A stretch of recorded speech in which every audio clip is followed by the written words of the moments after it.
I bet you didn't know how easy it is to make a sweet and sour sauce. In no time at all, you can make a quick dipping sauce for egg rolls or wontons, or a great sweet and sour sauce for pork, chicken, or shrimp.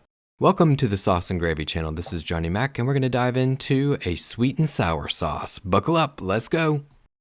Add half of a cup of granulated sugar, or 110 grams, into a saucepan over medium heat. Pour in half of a cup of water, that's 125 milliliters. Grab a little vinegar. I'm using rice wine vinegar, 4 teaspoons, pour it on in. If you don't have rice wine vinegar, you can substitute with white vinegar. Next, pour in 1 teaspoon of regular soy sauce. Now we're going to work on our thickening agent. We're going to use a cornstarch slurry. It's tasteless and it works really quick.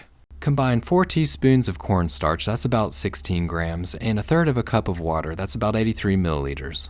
Give it a little bit of a stir and then put it to the side. We're going to add this in just a minute. Grab a whisk, give everything a mix, make sure that sugar is well dissolved and everything's incorporated. Grab that cornstarch slurry, give it a little bit of a stir. That cornstarch, it tends to settle on the bottom. Give it a mix and pour it in.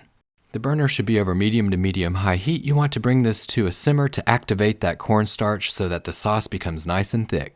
Give it a little bit of a mix and add a dash of salt. And a sweet and sour sauce is great over chicken, great over pork. You can use it as a dipping sauce. And at Chinese restaurants, this tends to be a red sauce, so you can add 2 drops of red food coloring. It's purely for the look. If you don't want to add it, you don't have to.